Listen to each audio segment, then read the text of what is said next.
Welcome to session number 83 of the Worlds of Speculative Fiction series. This time around, we are going to be looking at a really iconic character associated with a whole bunch of short stories and eventually novels by Michael Moorcock, Elric of Melnibone. And we're not going to be looking at every single novel or story in which Elric is taking part or even appearing, because with his multiverse idea, which we'll talk about later, sometimes Elric pops up in other stories as well. Instead, we're going to be concentrating on the four that are included in this very nice volume, the Elric Saga, Volume 1. And so what do we have? Elric of Melnibone, The Fortress of the Pearl, The Sailor on the Seas of Fate, and The Weird of the White Wolf. And we'll talk a little bit about when these were written and how they're arranged and all that in just a bit. Before that, though, if you're new to this series, Worlds of Speculative Fiction, let me tell you a little bit about it. So this is a series that began as a monthly set of talks invited by one of our local libraries, the Brookfield Public Library, hosted by them. And I would go in, video record my presentation, and then Q&A and discussion with people who would attend.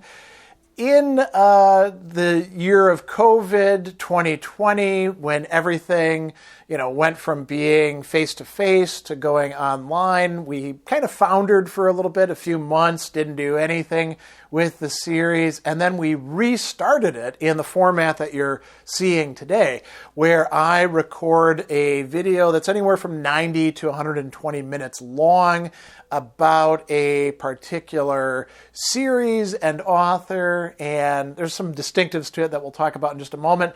And then the video premieres. People can engage in live chat with me while we're doing that. We follow it up with a Zoom video conferencing session for a little bit more intimate discussion with those who'd like to do it. And of course, you can leave whatever comments you want to on the video itself if you didn't make the session, and I respond to them. So it's rather interactive.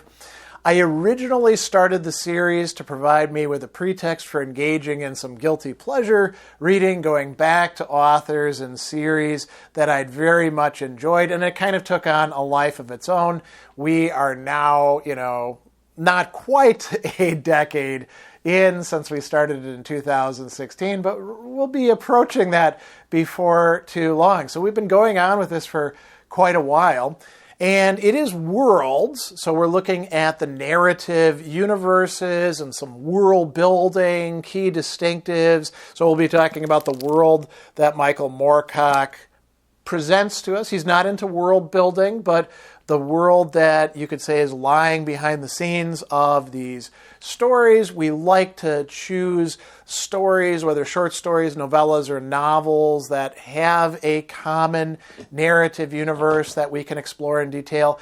And since I'm a philosopher, we also explore philosophical themes that are brought up within the series. And when it comes to the Elric novels, boy, there are a lot. We've got the notion of the multiverse. We've got, the idea of law or order versus chaos, which has a lot of philosophical resonances and has actually had a massive influence on some other, let's call them, really important formats, including Dungeons and Dragons, right? And role-playing games. And we've got, the Eternal Champion. We've got all sorts of really interesting ideas here. And Elric himself is, I wouldn't say a student of philosophy as such. He's not a philosopher, but he certainly has studied and is interested in philosophical speculations, primarily metaphysical and moral, right? Or ethical, if you like. And so there's a lot for us to delve into. I did a biography of Moorcock way back when we did the Cornelius Chronicles in the very first year of this series, so I don't need to do a full biography. We will need to talk about where these books figure in, and we'll jump fairly quickly after that into talking about some basic world building for this narrative universe, and then we'll also be talking a lot about the various aspects of the world, some of the things that Moorcock himself has to say about his creation, his work, and then we'll delve into a lot of philosophical themes that'll have us looking at passages, really important revelatory passages from these 4 novels. So that's the itinerary ahead. I'm glad that you could join me for this, and let's jump right in. If you were going to read your way through Michael Moorcock's Elric stories and novels, you really could go 2 different paths. And I've deliberately adopted the one that, fits into this particular book, not out of convenience or even laziness, but because I actually think for talking about Elric, maybe this is the better way to go, and perhaps we'll have future sessions that will grapple with some of the other stories. You notice we're just looking at 4 novels here, not the entirety of the Elric stories. So why is this, volume 1, why does it include the pieces that it does? Because it's arranging them not in chronological order of Moorcock actually writing them, but rather in the chronology of Elric as a character. So they were written at different times, and you could say that what Moorcock was doing is gradually filling in the story. So, there's one of the things that's nice about these volumes is they tell you about, there's a section, first editions and first appearances, and then there's this very nice, the Elric Saga, A Reader's Guide by John Davies. So we'll just start with the first editions and first appearances. First story, The Dreaming City in Science Fantasy, number 47, 1961. So very, very early, right, in the 60s. And then 61, 62, 63, these things are being published. These other stories, While the Gods Laugh, The Stealer of Souls, Kings in Darkness, The Flamebringers, they're edited into a hardcover edition. Then we get some more stories coming out that are assembled into Stormbringer, Dead God's Homecoming, Black Sword's Brothers, Sad Giant Shield, Doom Lord's Passing, right? 63 to 65, right? And we could go on and on about that. So one of the things that is, I'm just going to read this to you. Elric began life 60 years ago in response to a request from John Carnell, editor of Science Fantasy magazine, for a series akin to Robert E. Howard's Conan the Barbarian stories. What Carnell received while steeped in sword and sorcery images was something quite different. All in all, 9 Elric novellas appeared in Science Fantasy between June 1961 and April 1964. The last 4 serializing, in effect, the novel Stormbringer. The first 5 were collected as The Stealer of Souls. And then these 5 were split up and recollected into or absorbed into The Weird of the White Wolf, which is one of the ones we're looking at here, and Bane of the Black Sword in 1977. So we're talking about a pretty early period, the 60s, mid-70s, and all of that, right? And what we get is there's a number of different novellas expanded into entire volumes. So Stormbringer, Singing Citadel, Sleeping Sorceress, right? So these are all quite important, but none of them are in this volume. Why not? Well, this volume begins with Elric of Melniboné. and that is coming out in 1972. And like it says here, it's a prequel to all the other Elric novels. So this is a really important one for, you might say, setting the scene, starting us off. If you haven't read other Elric stuff before, or you've only read selectively, I mean, I think that Elric of Melniboné, it makes sense to start at what wasn't originally the start of the story, but became the start of the story. That kind of makes good sense. And then we get the next one is actually published quite a bit later. Here we go. The Fortress of the Pearl, 1989. The first Elric novel for 13 years, expanded the saga and slots chronologically between events in Elric of Melniboné and the Sailor on the Seas of Fate. So first and third in this volume. Second one is The Fortress of the Pearl. Really great story, by the way, right? And then 1976, so, not that long, just only 4 years after Elric of Melniboné, Sailor on the Seas of Fate, originally slotted chronologically between events in Elric of Melniboné, which is already written, and The Weird of the White Wolf. One of its sections retells from Elric's viewpoint a part of the Hawk Moon, Count Brass novel, The Quest for Tanalorn, so things are being cannibalized, repurposed, right? Moorcock did this quite often with his works.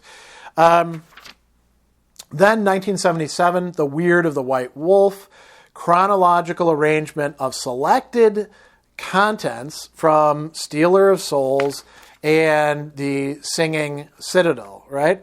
So Singing Citadel is a collection of novellas. Those are being repurposed, reworked into Weird of the White Wolf. And then we get all 4 of the novels that fit into this massive volume, which actually isn't that long. If we leave out the reader's guide and stuff, we're talking about 693 pages. So really, they're all more novella length, especially Weird of the White Wolf is a bit shorter. But that's a good way of putting all of these together. Now, what are these particular stories about, and what do they lead us into? So the first one, Elric of Melniboné, you could say introduces the character. It's taking place in part in Melniboné. There's, Elric is ruling. He's got a cousin who's trying to take over. He's got a paramour who is, connected with this cousin. So his cousin is Wycroon. And there's lots of other characters introduced. We also learn about, Elric himself. And part of what's going on here is Elric is going to try to head his cousin off seeking these incredibly important swords on a different plane of existence. The next one, The Fortress of the Pearl, is taking place largely in a different place in the desert area. I'll actually read a little bit. It was in lonely Karhazat's destination of many caravans, but terminus of few, that Elric, hereditary emperor of Melniboné, the last of a bloodline more than 10,000 years old, sometime conjurer of terrible resource, lay ready for death. Once Karzats had ruled a land of rivers and lovely valleys, its forests verdant, its plains abundant with crops, but that had been before the casting of certain incautious spells in a war with threatening Melniboné more than 2,000 years earlier, right? And so we're going to have going into the desert, but we're also going to have going into a dream world. And I should mention that there's all sorts of other dimensions that are being explored in these. And, there is some really interesting stuff happening. Sailor on the Seas of Fate, obviously sailing is a big part of it on these particular seas, going to the future, sailing in the present, sailing to the past is how the three books are called. And we get a lot of the other Eternal Champions being brought in here as well. So we'll talk about that a bit more in a bit. And then we have Weird of the White Wolf, another, you could call it adventure story that's going to be taking place. It's got three parts: the Dreaming City While the Gods Laugh and the Singing Citadel. And Elric, of course, is main character in this and seeking out a book which will perhaps have the answers that he wants. Turns out, well, I won't spoil it for you. What does he read in the book? Well, maybe we'll talk about that a bit later. So, lots of coherently connected stories, but there is no explicit, deliberate world building in the very broad sense, like that Tolkien did, or George R.R. Martin even did, or people like that. It's in some respects more like what Ursula K. Le Guin did with her Earthsea novels, where she had a map, and you see the map here in the book. I'll actually project up a nice copy of the map so you can take a look at it for just a few moments, one of the many maps that's available out there. And, there are names on the map, there are places. Le Guin, when she was writing further Earthsea stories after A Wizard of Earthsea, would say, I wonder what's going on that island over there. What are those people like? And then she'd write a story, right, to explore it. Well, that is what Moorcock does in his stories as well. And you could even say that he does that with planes of existence and the struggle between law and chaos as well. So that's, I think, enough of a little primer. Now let's go a little bit into the world building that does take place, talk about the traits, the features of this narrative universe as we find it worked out in these four books contained in this volume. Michael Moorcock, by his own confession, admission, whatever you want to call it, avowal, does not engage in world building in the strict sense where you design and think out things ahead of time. Rather, he lets the world emerge from the stories as time goes on, as he writes his way, you could say, through the world. Now, that said, there is a lot of, if we want to use in a more generic sense, world building that goes on through these stories, because we do see a world, or rather a multiverse, if we want to be very, very specific, that is slowly outlined, sketched, referred to here and there. And that offers a lot of flexibility to Moorcock as a writer, not having established everything too carefully at the start. He can elaborate when he wishes to augment the account that's already there. And there's lots of empty space, you could say, to be filled in. So what can we say about this world? So, there's a nice map that's supplied. Of course, it's one of those maps where the edges of it, we don't know what's beyond them, but clearly there have to be things beyond them. And at the center of things is this isle and a civilization that is over 10,000 years old, the Melnibonians. And Elric is the emperor at times, and not at other times when Kimrun is in charge. And he has a sort of conflicted relation with this isle and its people. So let's actually start there. The very beginning of Book 1, Chapter 1, A Melancholy King, a court strives to honor him. We read that he is, in a jeweled prison as the young albino on his ruby throne, and he debates moral issues, and that in itself divides him from the great majority of his subjects, for these people are not human. And there's like a story that gets told within the multiverse, not in these books, but in others, about where did these people come from. It goes on, these are the people of Melnibone, the Dragon Isle, which ruled the world for 10,000 years and has ceased to rule it for less than 500 years. And they are cruel and clever, and to them morality means little more than a proper respect for the traditions of 100 centuries.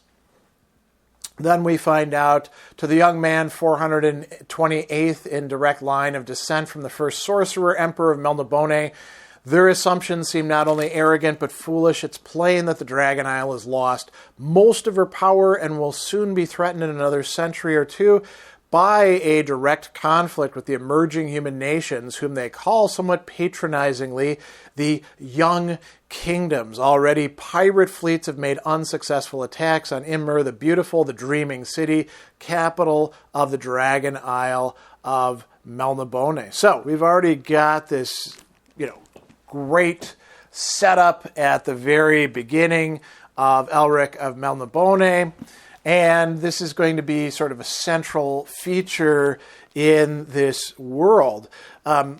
We go on and we see that Elric's knowledge of the world beyond the shores of Melnibone is profound, though he has little direct experience of it.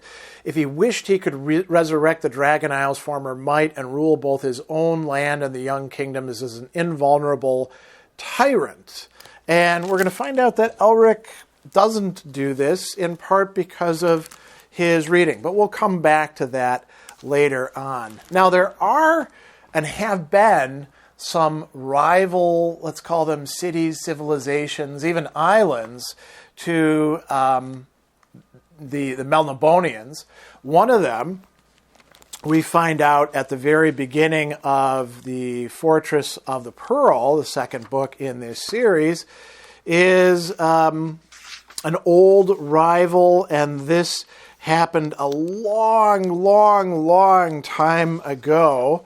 What had happened, he says, this is the very first sentence, it was in lonely Karjazat, destination of many caravans, but terminus of few, that Elric, hereditary emperor of Melnibone, last of a bloodline more than 10,000 years old, lay ready for death. And it goes on, once Karjazat had ruled a land of rivers and lovely valleys, its forests verdant, its plains abundant with crops, but that had been before the casting of certain incautious spells in a war with threatening Melnibone more than 2,000 years earlier.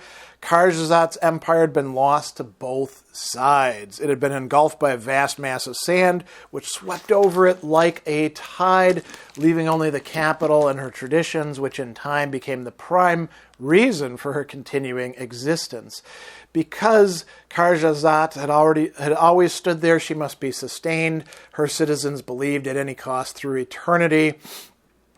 Though she had no purpose or function, still her masters felt a heavy obligation to continue her existence by whatever means they found expedient. 14 times had armies attempted to cross the sighing desert to loot fabulous Karjazat. 14 times had the desert itself defeated them. Meanwhile, the city's chief obsessions, one would say her chief industry, were the elaborate intrigues among her rulers. A republic, albeit in name only, and hub of a vast inland empire, albeit entirely covered by sand, Karjazat was ruled by her council of 7 whimsically known as the Six and One Other, who controlled the greater part of the city's wealth and most of their affairs, right? So there's this interesting other city, it's at one time trying to rival Melnibone, and now it's stuck in its own sort of rut, you could say. There is another important rival to Melnibone that is one of the Young Kingdoms, actually, and we find out a little bit later on that it is actually Pantang. So this is going to be not quite so important in these books, but a little bit more important later on. So we read, Pantang was an isle of sorcerers, fully human, who sought to emulate the old power of Melnibone. Their fleets were among the best in the young kingdoms and raided with little discrimination. The theocrat of Pantang, chief of the priest aristocracy, was Jagrin Lairn, who was reputed to have a pact with the powers of chaos and a plan to rule the world. Elric regarded the men of Pantang as upstarts who could never hope to mirror the glory of his ancestors, but even he had to admit that this ship, the Pantang galley, was impressive and would easily win a fight with the Tarkashite galley, right? So, and we also encounter a sorcerer from Pantang who's rival kind of Elric for the affections of this princess. So we've got these things, and then we've got all of these different young kingdoms, human kingdoms, that Elric actually wants to journey through and find out about, in part because he is seeking for something, which we'll talk about later on as well. So coming back to Melnibone, the Melnibonians have a maze that you have to go through in order to get to the city itself. They ambush in the first book a bunch of raiders who are coming in, a vast fleet. They also have dragons at their somewhat beck and call. The dragons can only be used so often and then have to recover. Turns out that they are a race that's allied with the Melnibonians. And we should also mention the Melnibonians have these great war barges, golden barges that can basically outfight the other ships of the kingdoms. And the Melnibonians have a long-standing alliance with Chaos, one of the cosmic powers running throughout the entire multiverse, which we'll talk about in a bit. So we've got all of that going on, and there's other things that I'd like to read to you that give you bits and pieces of the picture, So we read in chapter 2, Melnibone appeared on the horizon, a brooding silhouette of crags, a dark monster squatting in the sea, calling her own back to the heated pleasures of her womb, the dreaming city of Ymir, right? So all of these things are going on. They talk about next night in for 7 nights and all. The wild dance of Melnibone would fill the streets. Potions and petty spells would ensure no one slept. Sleep was forbidden to any Melnibonian, young or old, while a dead emperor was mourned. And they go on. And interestingly, we get this reference to one of the lords of chaos. Slain upon the sea, his body taken by the waves, that was not a good portent, for it meant that Elric had gone to serve Pyre, the tentacled whisperer of impossible secrets, the Chaos Lord who commanded the Chaos fleet, dead ships, dead sailors forever in his thrall. And it was not fitting such a fate should befall one of the royal line of Melnibone, right? So that's kind of an interesting observation there. Now, is this world that we've sketched out with oceans, islands, deserts, young kingdoms, all that there is? No. There are many planes of existence all connected together in something called the multiverse. And in every one of these stories, there's a trip outside of the oceans and continents of Elric's world into others. And so book 3 of the first story, Through the Shade Gate, gives us one of the first of these. He's seeking one of the great swords, one that he'll take as Stormbringer. Elric stepped into a shadow and found himself in a world of shadows. He turned, but the shadow through which he had entered was now faded and gone, right? The land was dark and gloomy, as if contained in a vast cave whose walls, though invisible, were oppressive and tangible. So he's gone through the shade gate. He says, it was possible there were jagged mountains in what he judged the east, and perhaps a forest to the west. Without sun, stars, or moon, it was hard to gauge distance or direction. He stood on a rocky plain over which whistled a cold and sluggish wind, which tugged at his cloak as if it wished to possess it. There were a few stunted leafless trees standing in a clump about 100 paces away. It was all that relieved the bleak plain, save for a large, shapeless slab of rock, which stood a fair way beyond the trees. It was a world which seemed to have been drained of all life, where law and chaos had once battled, and in their conflict destroyed all. Were there many plains, such as this one, Elric wondered? And for a moment he was filled with a dreadful presentiment concerning the fate of his own rich world, right? And he meets up with somebody and says, I am Elric of Melniboné. I'm a stranger here, right? And it turns out that this guy is a warrior priest of Fum, born to that caste and the inheritor of all of its knowledge. And until recently, the lords of chaos were his patrons. And then he was exiled. Now, Fum, this guy Rockir, the Red Archer, was a warrior priest of Fum, one of the oldest of the young kingdoms. And, so he is going to help Elric on his quest. We find out that there are these 2 swords forged millennia ago by immortals. Elric says, used by my ancestors, but then relinquished by them and placed on this plain. I was told I would find them in the pulsing cavern, which is reached through the tunnel under the march.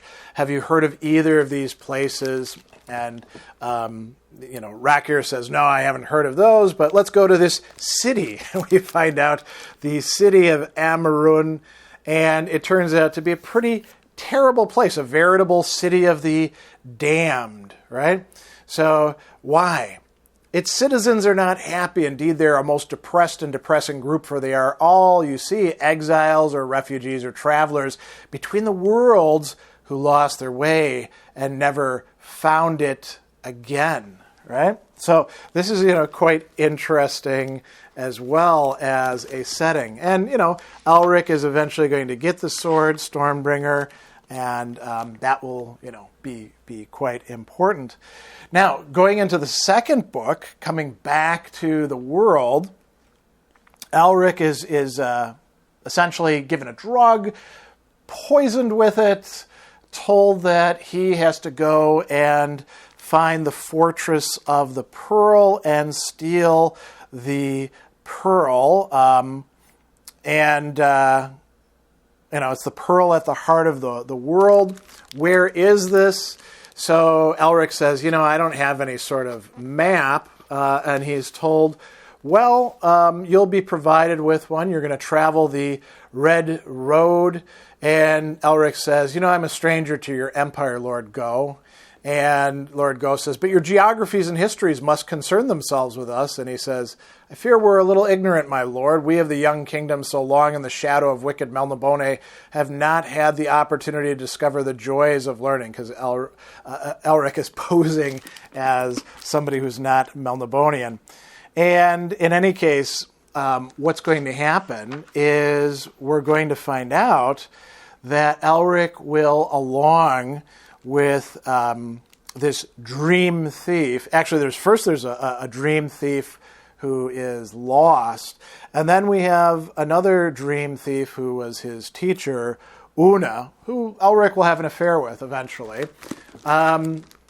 is going to go into this sleeping princess's dreams, which is quite dangerous to do, and try to recover her from that. Elric will accompany her, and interestingly, she is going to tell him that they will have to go through a bunch of different lands, you could say. So she tells him, A dream thief does exactly what the title implies. We steal dreams. Originally, our guild were true thieves. We learned the trick of entering the worlds of other people's dreams and stealing those which were most magnificent or exotic. Gradually, people began to call upon us to steal unwanted dreams, or rather the dreams which entrapped or plagued friends or relatives. So we stole those as well. And Elric says, are you saying a dream has some material reality? It can be seized like a volume of verse or a money purse and slip free of its owner? And she says, yes, or I should say our guild learned the trick of making a dream sufficiently real for it to be handled like that. And they sell these dreams on the market. And then, so she talks about what is going to happen as they go into the dream. She says, we've learned that a dream in one realm can be an undeniable reality in another, while what is utterly prosaic in that realm can elsewhere be the stuff of the most fantastic nightmare. And Elric says, is all creation so malleable? With a shudder, because there are some big implications for this. She says, what we create must ever be, lest it die. And then he says, the struggle between law and chaos echoes that struggle without ourselves, between unbridled emotion and too much caution, I suppose. She goes on and says, here's what we're going to do. So we impose a kind of order. We're going to pass through 7 lands. The first land we call Sanador, the land of dreams in common. The second land is Marador, which we call the land of old desires, while the third is Paranor, the land of lost beliefs. The fourth land is known to the dream thieves as Kelador, which is the land of forgotten love. The fourth is Imador, the land of new ambition. The sixth is Falador, the land of madness.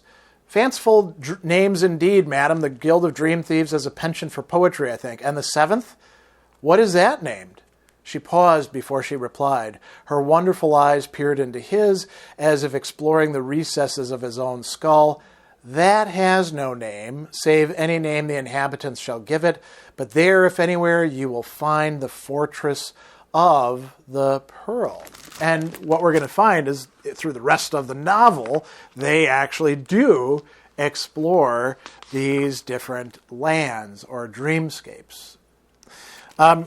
Going on, Sailor on the Seas of Fate, understandably enough, is a lot about a ship, and it's actually about the past, the present, and the future. We're going to find that Elric runs into the ship, and they are saying, we are here to pick you up. There's a whole bunch of other people on the ship as well. And the captain, will tell him, this is what we need to have you on. We've been waiting for you.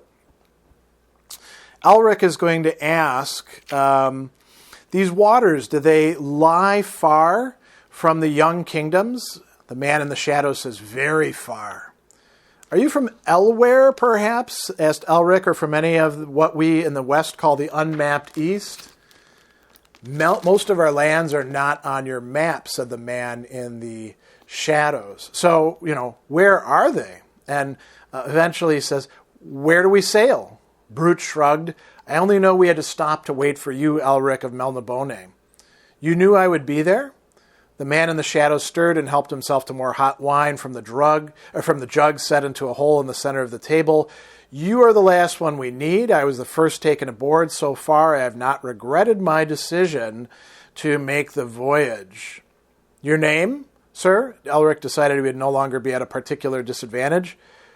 Oh, names? Names, I have so many. The one I favor is Ekrose, but I have also been called Erlich, Scarsol, and John Dacker, an alien of Gothorn, to my certain knowledge. Some would have me believe I have been Elric Womanslayer. Womanslayer, an unpleasant nickname. Who is this other Elric? That I cannot completely answer, but I share a name, it seems, with more than one aboard this ship. I, like Brute, sought Tanalorn, this legendary city, and found myself here instead. Right? So, very interesting, not coincidences, but crossings, you could say. They go on as well. Elric is talking with the captain, who never quite gives, straight answers about things. And they notice that there is a battle going on. It was not one of the battles in which my ship is directly involved, the blind man reassured him. Those whom you can hear are the vanquished, lost in some future I think you will experience close to the end of your present incarnation. And Elric says, I'll be glad, Captain, if you would see such vapid mystification. I'm weary of it. Right? So there's all sorts of interesting things. There's a possibility for Elric to return back to his own plane, and the captain says, there is one gateway to your world, that's why I suggest you disembark. Elsewhere there's none at all. Your sphere and this one intersect directly. There's some really interesting metaphysics involved in this as well. Going on, they talk about this battle that was fought. The captain says, I believe there were supernatural agencies involved. The warriors of half a world fought in the sea battle to decide the fate of the multiverse. It is, or will be, one of the decisive battles to determine the fate of mankind, to fix man's destiny for the coming cycle. Right? So there's a lot going on there, but just hinted at, right?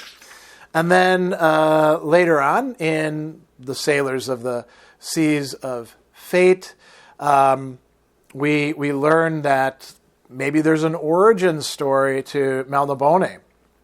Duke Avon is talking with Elric and says, I've explored most of the world, as Count Smiorgan rightly says. I've been to your own Melnibone, and I've even ventured east to Elware in the unmapped east.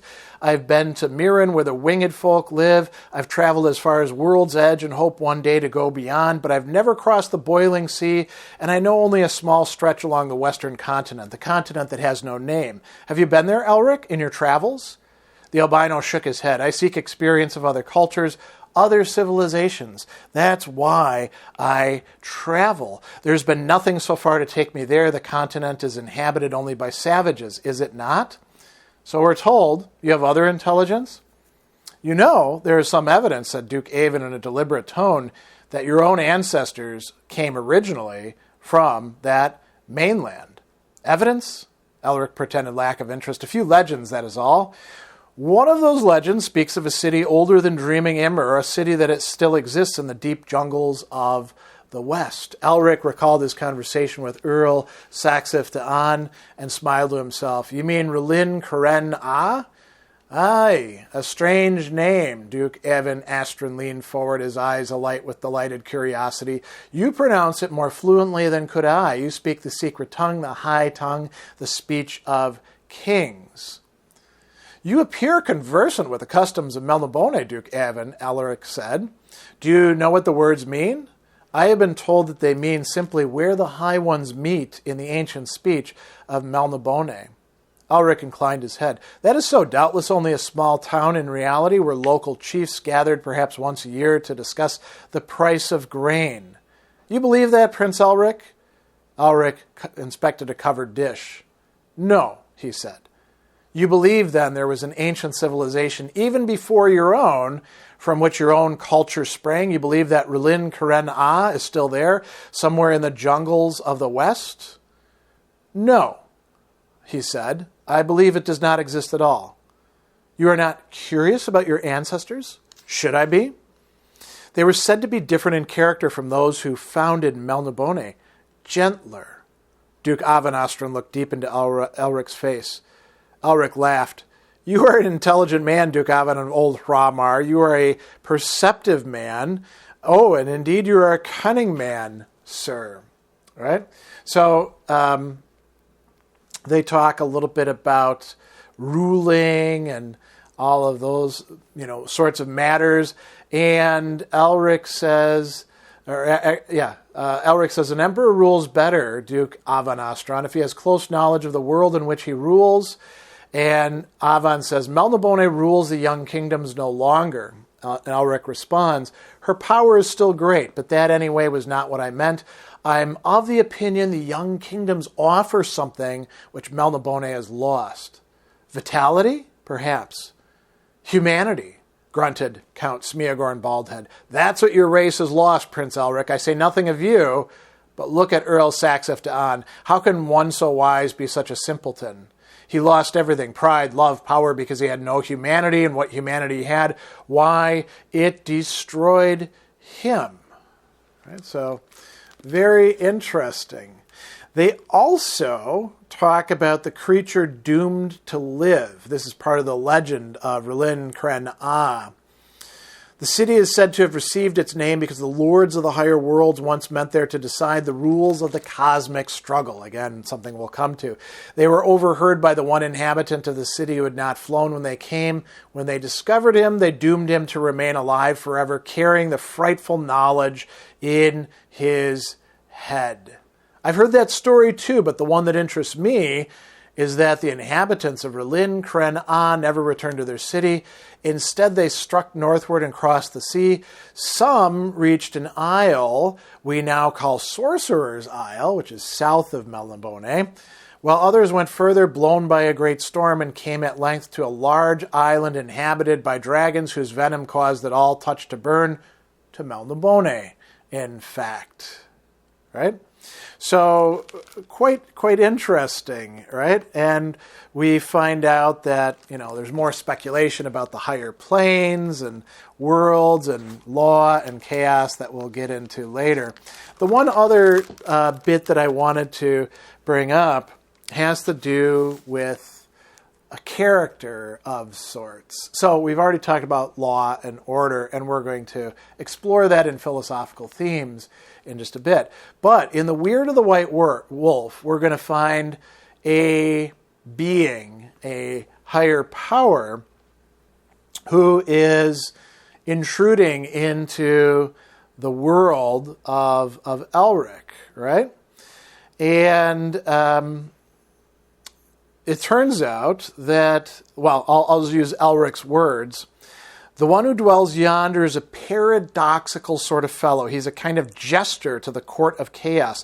The lords of chaos respect him, perhaps fear him slightly, even though he entertains them. He delights them with cosmic riddles, with farcical satires, purporting to explain the nature of the cosmic hand that holds chaos and law in balance. He juggles enigmas like baubles, laughs at what chaos holds dear, takes seriously that which they mock at. So I've heard, at least. Why should he be here? Why should he be anywhere? I could guess at the motives of chaos and law and probably be right, but not even the lords of the higher worlds can understand the motives of Ballo the jester. It's said he's the only one allowed to move between the realms of chaos and law at will, though I have never heard of him coming to the realm of earth before.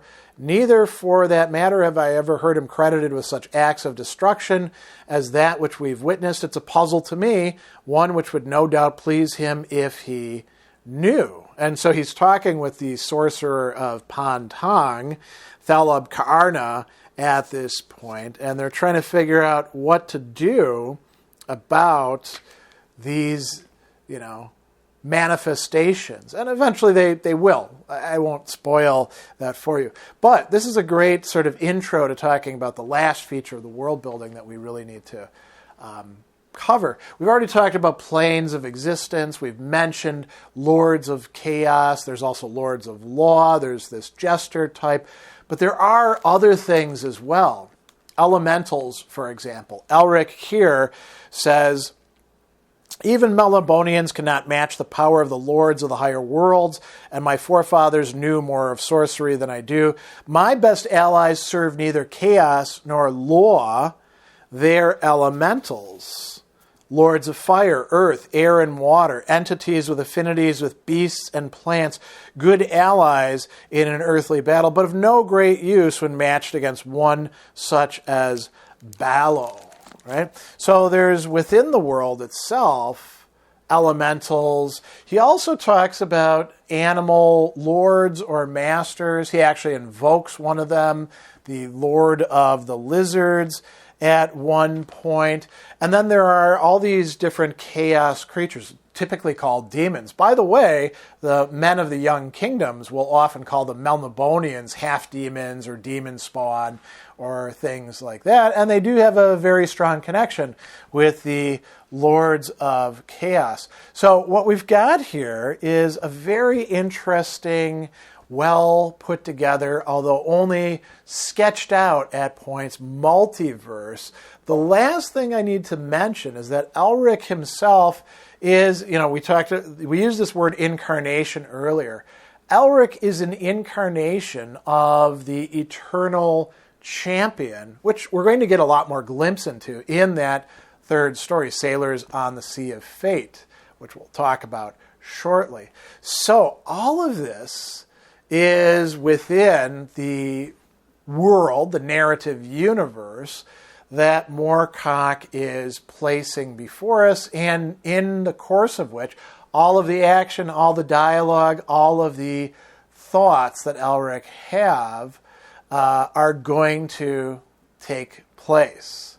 Over the years, Michael Moorcock has given many, many interviews, and some of them bear upon the character Elric and the world that Elric is involved in. Some of the adaptations, let's call them, of Elric into various matters that we'll also look at a little bit. So I just want to give you a few of those and some thoughts that they lead to, provoke, and they may be evocative for you as well. So I'm going to start out with a short little blurb from an interview with Titan Comics. There have been adaptations of Elric and his stories into graphic novel form.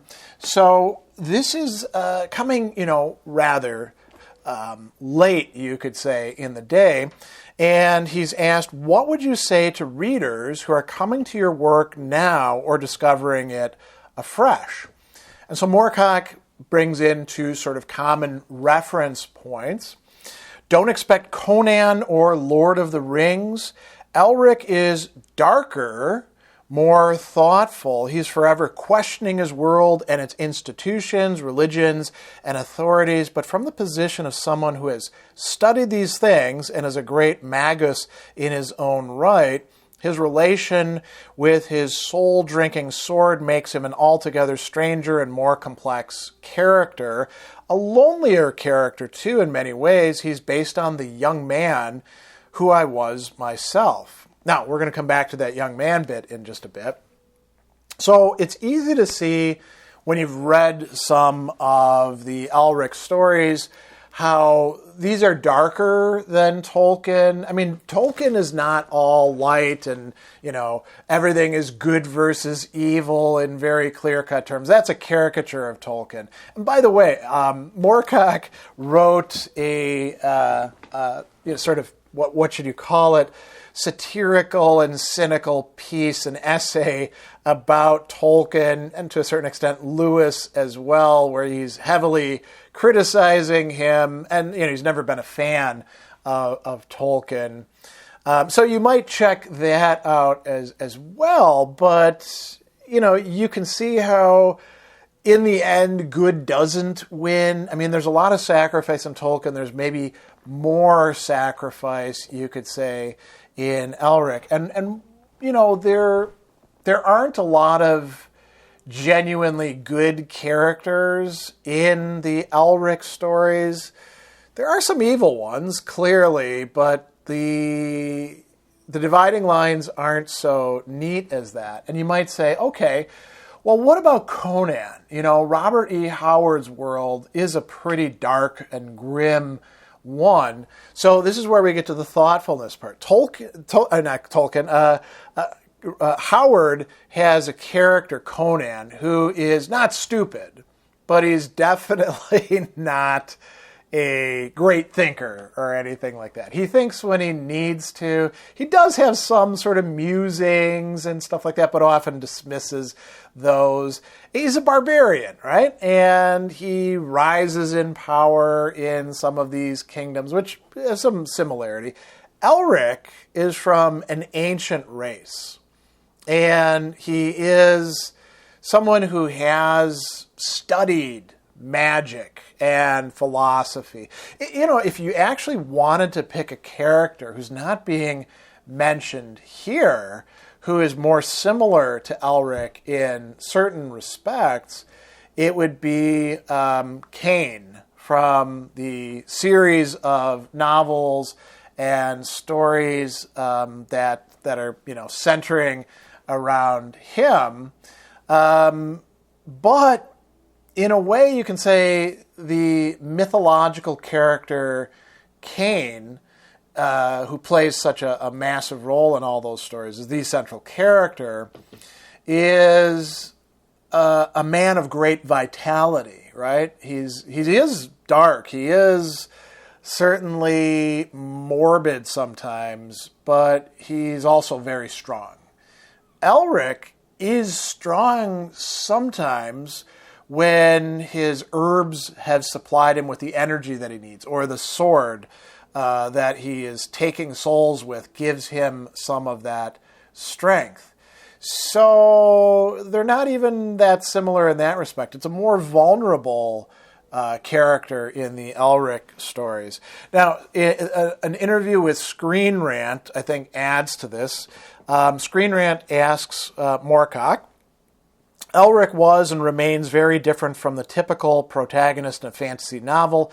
He was kind of the antithesis of Conan the Barbarian or a typical heroic knight, being sickly, a sorcerer, part of a decadent empire that was crumbling, and prone to very sudden emotional reactions. The aesthetics of the character are obviously striking. The imagery of a gaunt albino who makes pacts with elementals, bargains with lords of chaos, and rides dragons, wielding a sentient soul-drinking sword, is still as compelling as ever. What would you credit for the lasting popularity of Elric and his status as a signature character for the majority of your readership instead of Coram, Hawkmoon, or Jerry Cornelius? Other, you could call them avatars of the eternal champion idea that Moorcock has. So Moorcock says, Elric was me. I mean, he was me as a sort of angsty late adolescence where you have all the problems of an adolescent rather exaggerated, but nonetheless, they were basically the same problems. Who am I? Should I be listening to this person? Should I be trying to follow my own path? What my inner voice says to me? Do I even have an inner voice to have any kind of judgment? All of this is rolling about inside you. And when you're 18 or 19, you can't help but ask these questions. I was a working journalist when I wrote the first story, and I was simply commissioned to write for a magazine. I was writing science fiction and fantasy, of course, not for commission at that time. I was talking to the editor in a pub, and the editor suggested, wouldn't it be nice to have a fantasy-style story? I already had an idea in my mind. I decided once we talked about it, I may as well give this my best shot. I've been talking about Elric a bit to the illustrator. He'd been drawing Elric, and so I had him sort of ready. From an early age, I'd been interested in mythology. I liked romance, like the Arthurian romances and that sort of thing, folk tales of many, many kinds. I read a lot of Gothic fiction because I was really curious about the origins of what I'd been reading, from Weird Tales, for instance. There was that big fantasy genre of the mid-19th century. I mean, they had women swooning, all the usual stuff, but they're exactly like the fantasies are in any period that has a lot of social change. People tended to symbolize their frustrations and their fears in terms of fantasy because the reality is too complicated too often. Not one of us, a supercomputer, able to absorb this vast amount of information which comes into us every day. I'm very contemptuous of escapism if you've ever read any of my criticism. I don't believe that science fiction or fantasy has to be escapist. It can be that you have social justice. Sherlock Holmes is both. I mean, it dealt with a lot of the issues of the day. In the stories, you can give people a good time, but you don't necessarily have to give them a shallow time. If the reader comes back to find something fresh, after they've read it a second or third time, then you've done a pretty good job. I've often recommended people read deeper into the genre because if you go back to the beginnings, you're also going back to the vitality that was there, and you feel it. It doesn't matter. It can be horribly written, but there's something there where the person has actually had a vision, they've seen something, and they've got excited about it.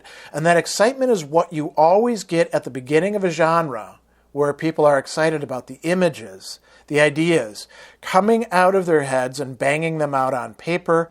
I used a manual typewriter, sometimes 200 words a minute in 3 days a book. The ideas had to get out. So kind of a rambling answer, but a lot of really interesting stuff there. A reiteration that, hey, Elric was me as an angsty adolescent. And notice, not just a guy who's reacting against everything, oh, the world sucks or anything like that, but raising deep philosophical questions. One of the reasons, by the way, as a digression, why existentialism classes are always going to be taught in universities, because you have late adolescents, people 18 to 24, who are struggling with these questions about personal identity, epistemological questions about who do I take my cues from, metaphysical questions, how did I become the person that I am, and are my choices even my own, or is something driving me? All of those things matter. And then we get these really interesting answers about the sources, mythology, Arthurian romances, folk tales, Gothic fiction, fantasy. And Moorcock is tracing fantasy much further back, right, into the 19th century. So it's not that Tolkien and Howard are the great-grandfathers or anything like that. And then he tells us, hey, I started writing this stuff. So I'm not writing escapist fantasy. I'm writing fantasy you can really sink your teeth into.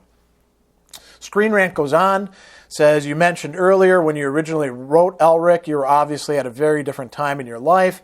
He embodied that angsty adolescent coming of age time. And now this is being addressed to him as a much older man. How challenging is it to write that character now at a different point in your life? Moorcock says, I was an angry young man, right? Now I'm an angry old man. So the difference is I've got a bit more wisdom. I identify with Elric, but I'm never going to be him. I've never been upset about him. People say you must get sick of hearing about Elric all the time. I don't. Elric is my living, my bread and butter, and his stories have given a lot of pleasure to people. So I'm just grateful to the world and the character. It is difficult, because you start with adolescence and an adolescent character, and you've got somehow to show him maturing. And because he dies pretty early in the saga, somewhat of an old spoiler, he's still with me, so I remember Elric getting the old juices flowing. Still, I'm a bit more long-winded now, so I think old men get like that. This is not one long-winded pastime epic you can hammer out in a day anymore. A little bit later on, he's asked about things in the Los Angeles Review of Books, and they actually give him some passages to react to. And in that interview, he says something really interesting that applies to, the structuring of these books. He says, I was astonished to find even fantasy readers could be so literal-minded. Early letters to the magazine where the stories first appeared would criticize me for not describing in more detail the geopolitical background of Melnibone. I still have to point out to readers that I don't do world building. My landscapes represent the emotional states of the characters, as in Wuthering Heights, for example. I only recently learned, by the way, that supernatural fantasy stories were split into various subdivisions: sword and sorcery, dark fantasy, high fantasy, and so on. Reviewing a collection of epic fantasy, one critic recently said, I'm not an epic fantasy writer, but a founder of the sword and sorcery school. The irony being that I came up with the terms epic fantasy or heroic fantasy as a suggestion to describe the genre in discussions with Fritz Leiber, L. Sprague de Camp, and others. Fritz used the term sword and sorcery, referring to cloak and dagger fiction, and it stuck. He included Tolkien and Robert E. Howard in his term for that genre. Isn't that interesting right there? Let's pause on that. So these divisions and genres that we throw around all the time and then debate about, they were much more fluid. It's sort of like in heavy metal when in the 1980s we would talk about speed metal. Well, what is that exactly? Or bands like Venom who, from the vantage point of the 2000s were like, oh, that's definitely early black metal. Venom called themselves power metal. And we look at what counts as power metal today and we're like, that's definitely not that, right? So all of these fantasy, hyphenated fantasy terms, epic fantasy, dark fantasy, swords and sorcery, they were kind of fluid boundaries for quite a long time. He goes on and he says, this could be the right moment to remind people that I hated the endless discussions of what to call various divisions of supernatural or science fantasy, and I refuse to join in. In my view, books should be classified according to whether they're fiction or nonfiction, and by author. I know many readers who broadened their reading because they picked out an author in mistake for another. Harry Harrison said that he would never have read and enjoyed all of E.M. Forster if when young he hadn't been looking for C.S. Forster, and A Passage to India sounded like a rattling good sea story to him. When Lord of the Rings and Gormenghast, as well as Elric, first appeared, mainstream critics were arguing, now get this, that they were post-apocalyptic science fiction stories because they couldn't decide what category they fitted into. Isn't that bizarre at the time? Switching gears a little bit, there's an interesting set of interviews with Norse Mythology blog. So this has to do kind of with origins, going back to being interested in mythology. And they ask him, of all your creations, Elric seems to be the one most indebted to Norse mythology. You've written that he was based on the elves of Alfheim, and the epic ending of Stormbringer was influenced by the Old Norse idea of Ragnarok. How conscious has your use of mythological sources been? Michael Moorcock says, very conscious. I also rejected most plans to use existing mythology, except to a degree in the Quorum, another one of the Eternal Champions, books, which do use existing Celtic myths, feeling my work would contain greater force if I created their mythology myself. But I'm always aware of the influences and inspiration I take from existing bodies of myth, which these days include Zoroastrian, Islamic, and Hindu increasingly.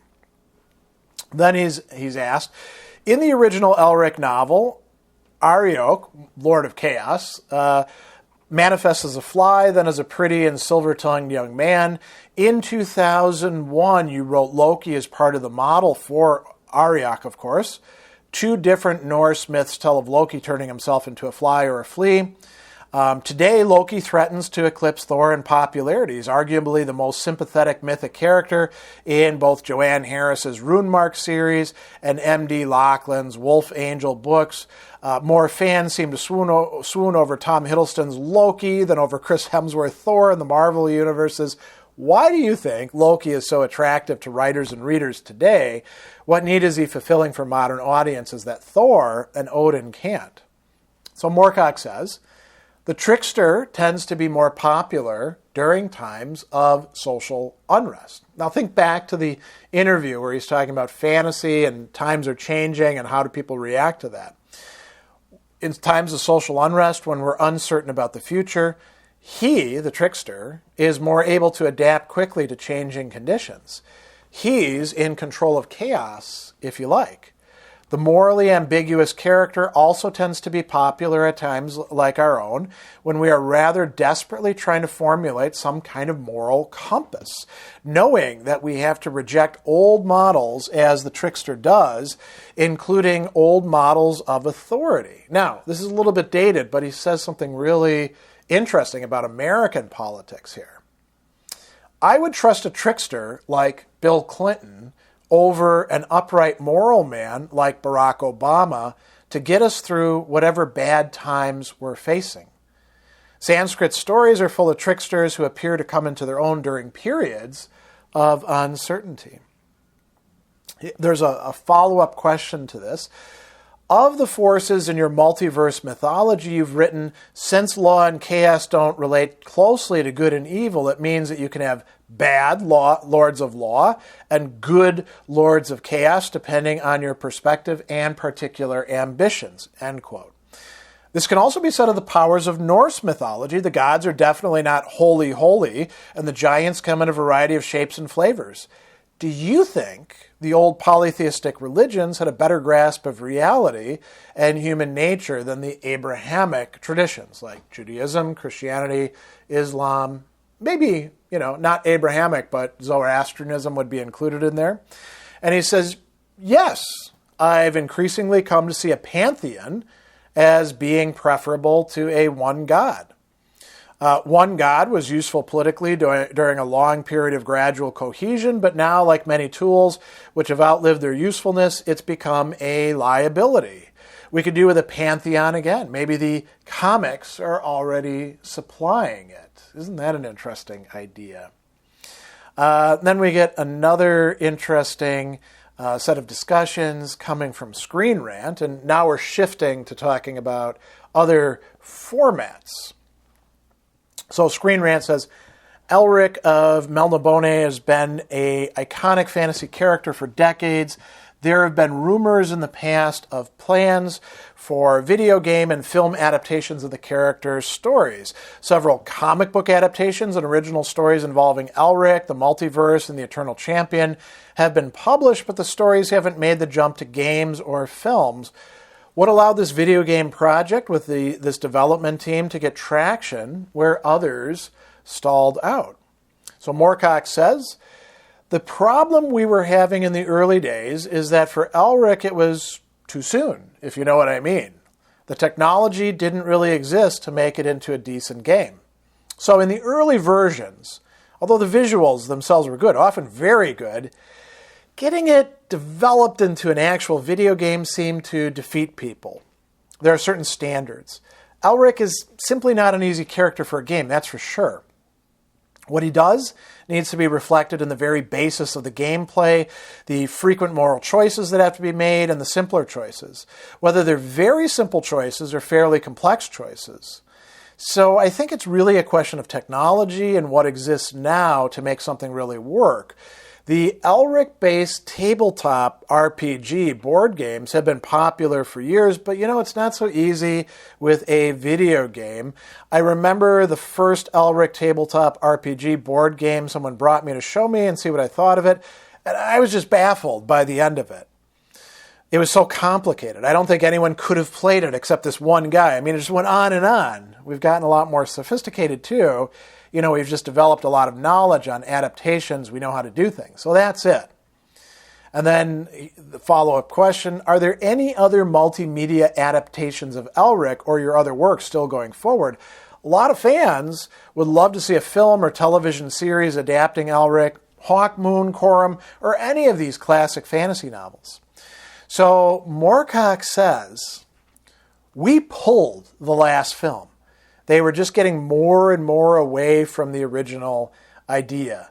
It was becoming this problem where the genre itself can stifle what started the genre. It's very strange. You miss these subtleties of palette. People miss the mood and style of something. They just go for the action and the adventure. And if that's all it is, anyone can put a couple characters together and make them fight with swords or whatever. Now, I'm going to pause for a second, and we can think of other adaptations, successful and unsuccessful. So Ursula K. Le Guin's Earthsea, fantasy set of novels, ever been successfully adapted? No, not even by Studio Ghibli, for two reasons. One is the diverging from the actual story, not sticking to the script, mixing up characters, and the other is not getting the nuances of what is actually being discussed. It's harder to convey philosophical ideas, except for really simple ones like that, which, what doesn't kill me makes me stronger, or things like that, right? Which, by the way, in Nietzsche is not quite so simple as, just put up with things, because he calls that the military mind, and it's unclear whether he's endorsing it or rejecting it, right? Already you see some subtlety and some complexity there.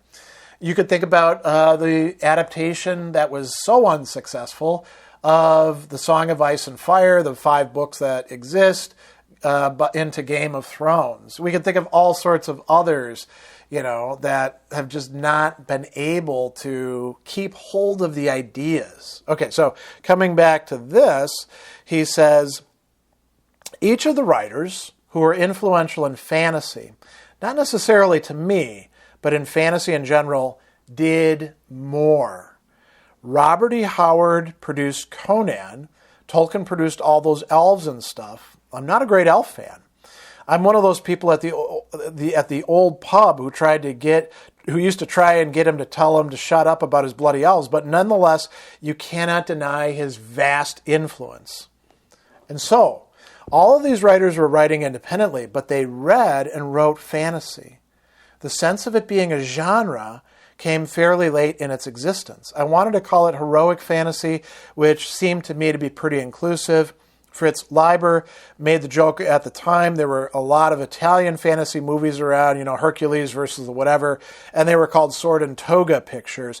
So a lot of early fantasy was called sword and sorcery, and the name stuck. I actually preferred heroic fantasy because I believed it was a little bit more inclusive. So some interesting remarks about the genre again after talking about why adaptations so rarely work. There may be something, and this is a big topic, so we're going to sort of close with this and not go too deep into it, but there may be something not necessarily about the medium of film and television, but about let's call it the economics, the sociology of producing film and television that makes the adapters almost inevitably go astray when it comes to adapting really cool fantasy literature or horror or sci-fi for that matter. We could talk about all sorts of other adaptations that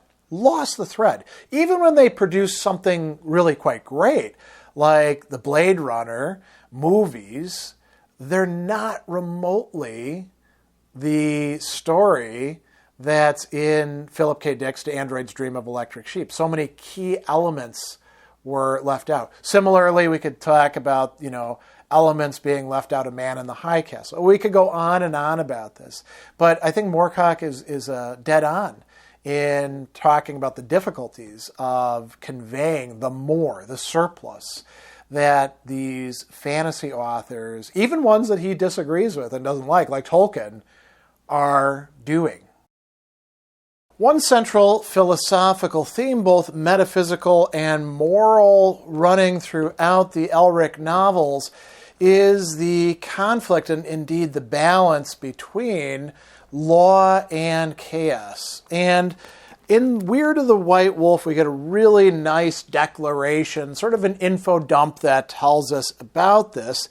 And Elric is going to say, "Know you not," this is to Moonglum, "that two forces govern the world, fighting in eternal battle, law and chaos? The upholders of chaos state that in such a world as they rule, all things are possible. Opponents of chaos, those who ally themselves with the forces of law, say that without law, nothing material is possible." So we get the framework of this, and you could say the defining motivation for both sides of this. And he goes on and says, "Some stand apart, believing that a balance between the two is the proper state of things, but we cannot. We have become embroiled in a dispute between the two forces." And he's talking about this book that they're seeking. The book is valuable to either faction, obviously. And I could guess that the minions of entropy are worried what power we might release if we obtain this book. Law and chaos rarely interfere directly in men's lives. This is why only adepts are fully aware of their presence. But now, perhaps, I will discover at last the answer to the one question which concerns me. Does an ultimate force rule over the opposing factions of law and chaos? So that's a really central problem, and we're going to see him taking this up at various points. there's a number of passages that I had marked wanting to bring to your attention about law and chaos.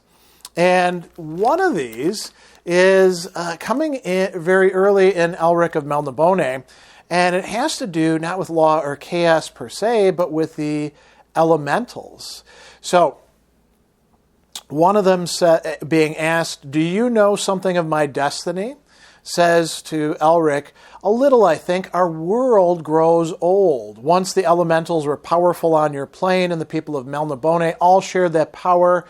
But now our power wanes, as does yours. Something is changing. There are intimations that the lords of the higher worlds are again taking an interest in your world. Perhaps they fear the folk of the young kingdoms have forgotten them. Perhaps the folk of the young kingdoms threaten to bring in a new age where gods and beings such as myself shall no longer have a place. I suspect there is a certain unease on the plains of the higher worlds, which is where we find the lords of law and chaos." A little bit later in the same book, we find that Arioch, one of the most powerful lords of chaos, has opened up the Shade Gate for Elric to go pursue his cousin and take hold of one of the blades. And so he's going to say to Arioch, "You're cryptic, my lord Arioch." And he says, "That is the way of the lords of the higher worlds." Now, when they get to the rune swords, which, the Melibonians have wielded in the past, things that are coming from, ultimately, chaos, Elric and his cousin Wycrun are going to each draw one of the blades. And Elric is going to have to assert assertive control over the blade. So what happens? Elric felt energy pour up his right arm and into his body. This is what the sword could do. With it, he needed no drugs, would never be weak again. And what would the sword have in return? Elric knew. The sword told him without words of any sort. Stormbringer needed to fight. That was its reason for existence. It needed to kill, for that was its source of energy. The lives and souls of men, demons, even gods. And Elric knew he would do anything to resist that fate, for his soul to be drawn into the other sword, Mournblade, and his strength to feed Prince Wycrun's strength. Elric knew that Stormbringer spoke to him again. If Elric did not want to die by Mournblade, then he must accept the bargain which the Black Sword offered. All right? And Elric tells Stormbringer, "You shall not be my master." And he makes Stormbringer work for himself. So he's, in some respects, mastering chaos, imposing something on chaos. A little bit later on, in the Fortress of the Pearl, we're going to find discussions of law and chaos. And it turns out that the dream thieves serve either the balance or law. So he's talking with the first dream thief, Alnach, and he says, "Have you ever heard of anyone seeking the services of a dream thief in the young kingdoms?" This is Alnach talking, and he says, "Never, but why should that be?" "Perhaps because chaos has so much influence in the West and the South, there the most terrible nightmares can readily become reality." "You fear chaos?" "What rational being does not? I fear the dreams of those who serve her." Alnach looked away to the desert. "Elwhere and what you call the unmapped East have in the main less complicated inhabitants. Melnibone's influence was never so strong, nor was it, of course, in the Sighing Desert." "So it's my folk that you fear?" "I fear any race which gives itself over to chaos, which makes pacts with the most powerful of supernaturals, with the very dukes of chaos, with the sword rulers themselves. I do not regard such dealings as wholesome or sane. I am opposed to chaos." "You serve law?" then Elric asks. "I serve myself. I serve, I suppose, the balance. I believe that one can live and let live and celebrate the world's variety." And then Elric says, Such philosophy is enviable, Master Alnec. I aspire it to myself, though I suppose you do not believe me. Right? So Elric is trying to have some independence from chaos, right? Then a little bit later, he's talking about the balance, and he goes on and he's being told, you serve the wrong masters in Chaos, Prince. The only justice recognized by the Dukes of Hell is the justice of their own unchallenged existence. They are like freshborn babes in this. They're opposed to your every ideal. And then Elric says, but can one not use such forces to defeat them, or at least challenge their power and adjust their balance? Alnec then says, only the balance gives you the power you desire, and it is a subtle, sometimes exceptionally delicate power. Not strong enough in my world, I fear. Strong only when sufficient numbers believe in it, then it is stronger than chaos and law combined. And Elric says, well, I will work for that day when the power of the balance holds sway, but I'm not sure I'll live to see it. A little bit later, when he is talking with Una, he's going to bring up the struggle between law and chaos, and he says, it echoes that struggle within ourselves between unbridled emotion and too much caution, I suppose. And they just drop the conversation there. Moving on into the very end of it, what we're going to find is that the celebrations are taking place, and Una says, he, meaning Elric, serves chaos as I serve law, she said to herself, and who is to say which of us is the worse enslaved? So it's not as if chaos and law are the good guys and bad guys, or vice versa, or anything like that. They both have a kind of oppressiveness to them. Going further into Sailors on the Sea of Fate, we read that, here we go, there is something, let's say, beyond law and chaos, this brother and sister being that they are going to have to fight and destroy. So sorcerers from another universe than ours, they've been released and they possess great power, and they're trying to take all the power from the universe. The captain says, these beings are immoral in a way which the lords of law or chaos are not. They do not fight for influence on the earth as these gods do. Their only wish is to convert the essential energy of our universe to their own uses. I believe they foster some ambition in their particular universe, which would be furthered if they could achieve this wish. And so this is really quite interesting. There are things that can stand apart from law and chaos and the balance. Going on further to nearly the end of Sailor on the Seas of Fate, we're going to learn that there is this Vilmarian who is being asked about the Jade Man, right? And the Jade Man turns out to be Duke Auriok of Hell, which is the patron of Elric. And this person then says, here we go, in return for our city, our royal line might in the future increase their power with Auriok as his patron. He would give them great knowledge and the means to build a new city elsewhere. And they accepted this bargain without question. There was little choice, kinsman. Elric lowered his eyes to the dusty floor, and thus they were corrupted, he murmured. Only I refused to accept the pact. I did not wish to leave this city, and I mistrusted Auriok. When all the others set off down the river, I remained here where we are now, and I heard the lords of the higher world arrive, and I heard them speak, laying down the rules under which law and chaos would fight thereafter. So there is a sort of set of rules and structure to the clash between law and chaos in this universe.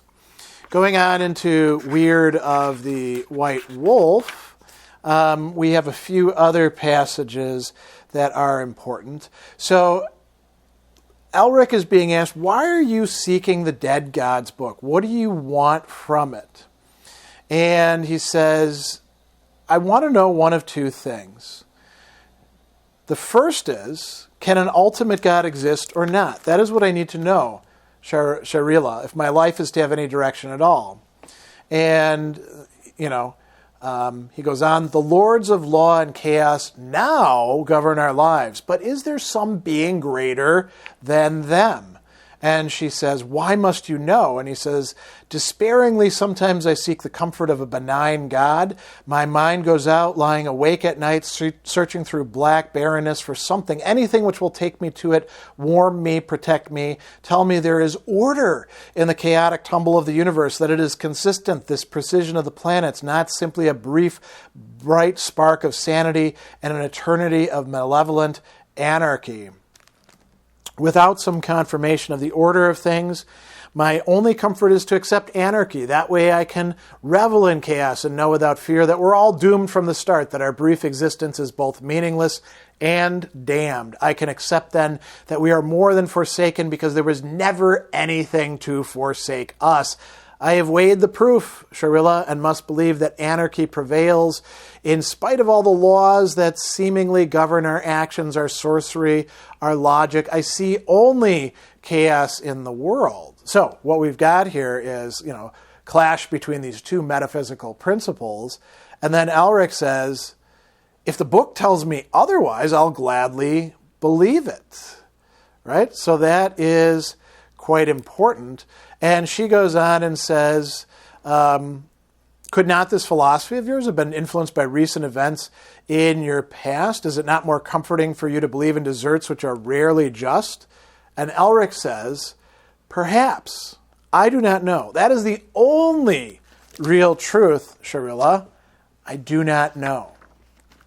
A little bit further on, we find that there's more discussion of, what is above law and chaos.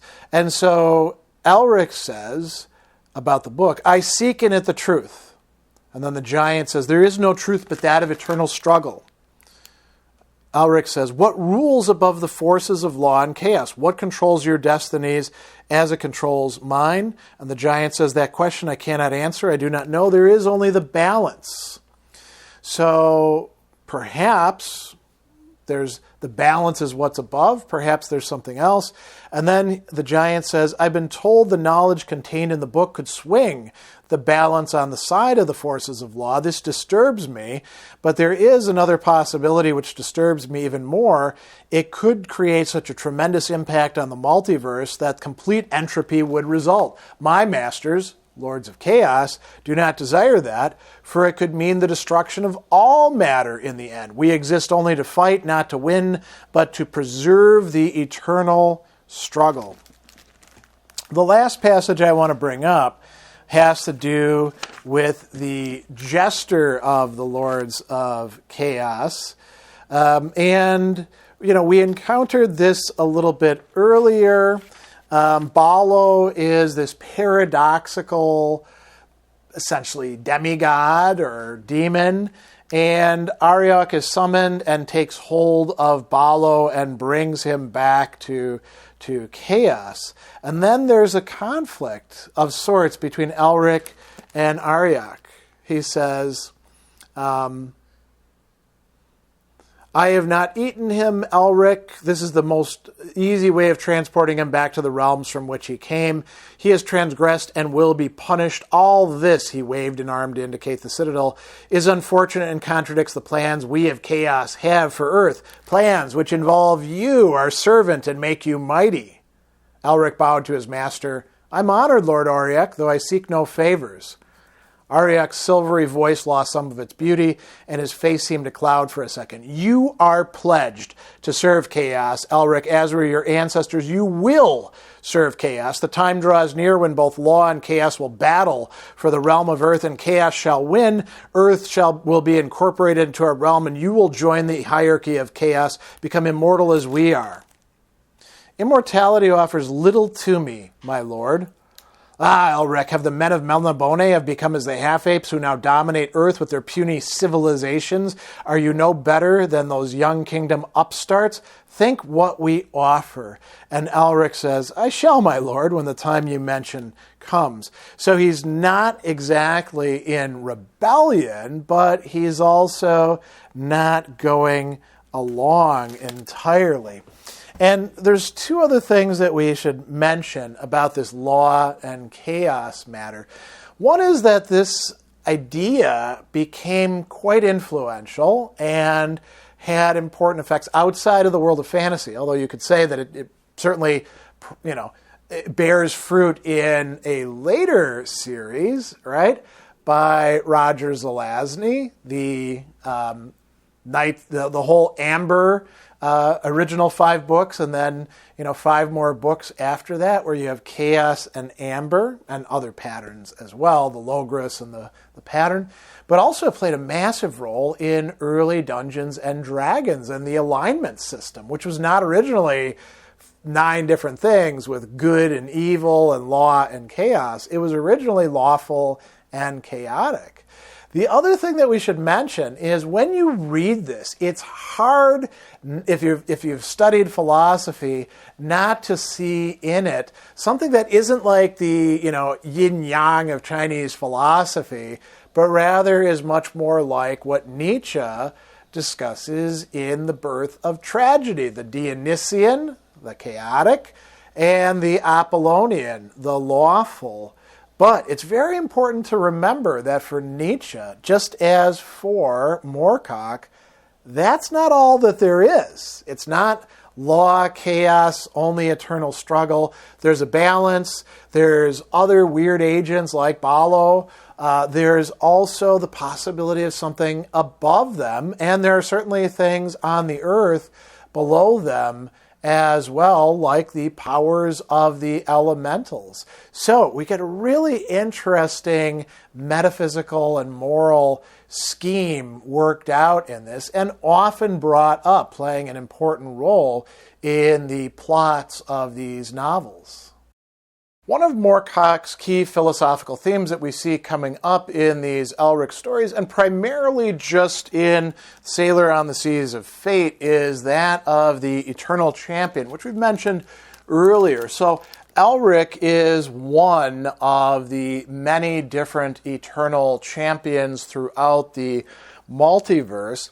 And what we find here is that there's 4 of them on board. So let's jump into the story. Elric, there's a ship waiting for him, and he gets on board, and then starts meeting some other people.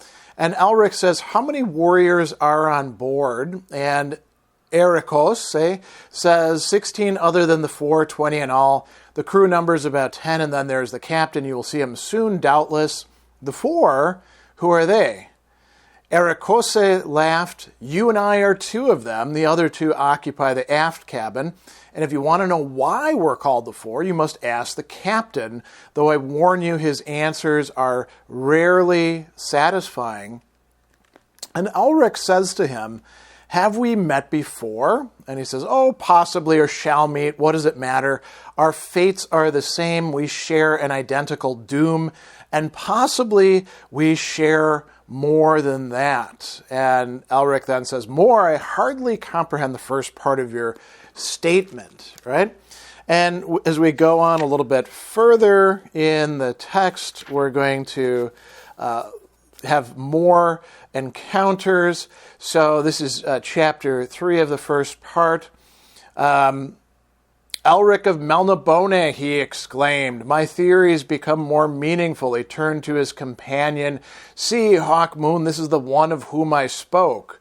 You know me, sir? Elric was nonplussed. You recognize me, Elric. You must, at the tower of Volodion Gagasakiak with Ekarose, although a different Erikosa. I am Corum, another one of the main characters in Moorcock's stories, right?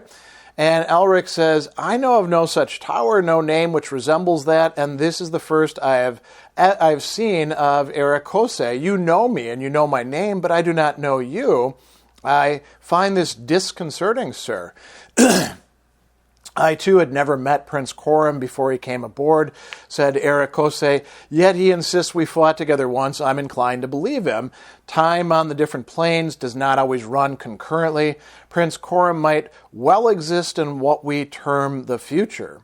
I had thought to find some relief from such paradoxes here, said Hawkmoon, passing his hand over his face. He smiled bleakly. But it seems there is none at this present moment in the history of the planes. Everything is in flux, and even our identity, it seems, are prone to alter at any moment. We were three, said Corum. Do you not recall it, Elric? The three who are one? Key term there. Elric shook his head. Corum shrugged, saying softly to himself, well, now we are four. And so we're going to see that this is going to be quite important. Each of the four is going to select some fighters to work with him. And so they're going to fight against these two great enemies. We've already talked about this a little bit. They are magic users from a different universe that are trying to take all the energy out of this world, called Agok and Gagok. And they're outside of the power of any of our gods, so a more powerful group has been summoned, yourselves. This is what the captain tells them. So this is a very interesting point, right? The Eternal Champions are, in a certain sense, more powerful than the gods, and yet they are mortal beings, aren't they? So it goes on and he says, the champion eternal in four of his incarnations, and four is the maximum number we can risk without precipitating further unwelcome disruptions among the planes of Earth. Erikose, Elric, Corum, and Hawkmoon. Each of you will command four others whose fates are linked with your own and who are great fighters in their own right. Though they do not share your destinies in every sense, you may each pick the four with whom you wish to fight. I think you will find it easy enough to decide.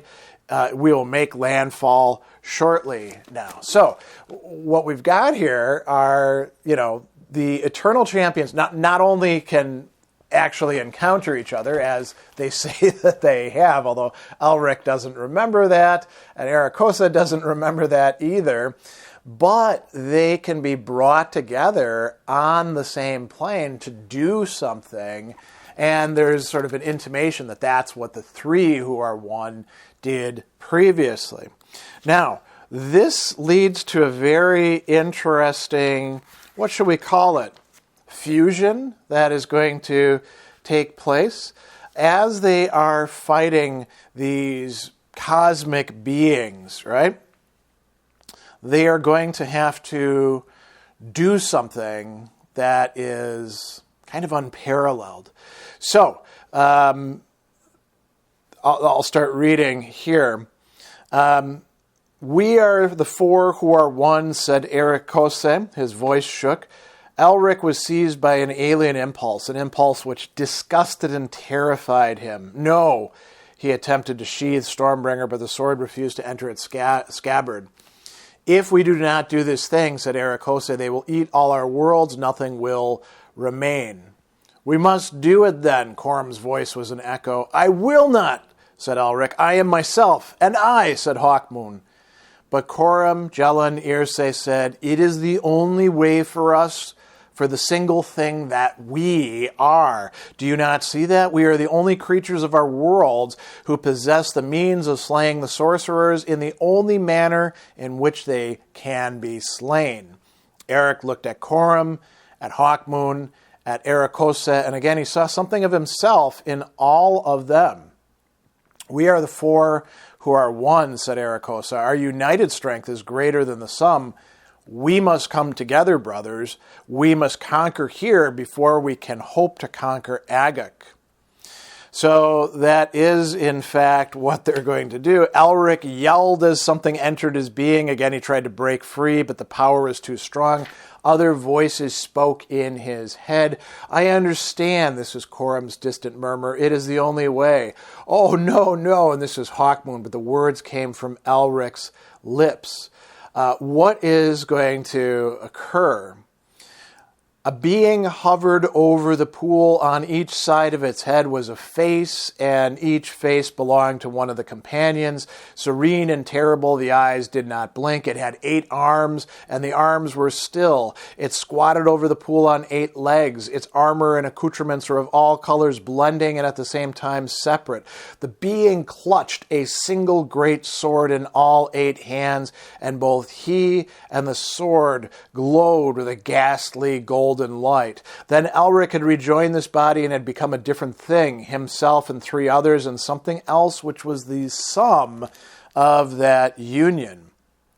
The 4 who were one reversed its monstrous sword, so the point was directed downward in the frenetically boiling stuff in the pool below. And they're going to effectively kill the one magic user, then take its place, and then manage to neutralize the other.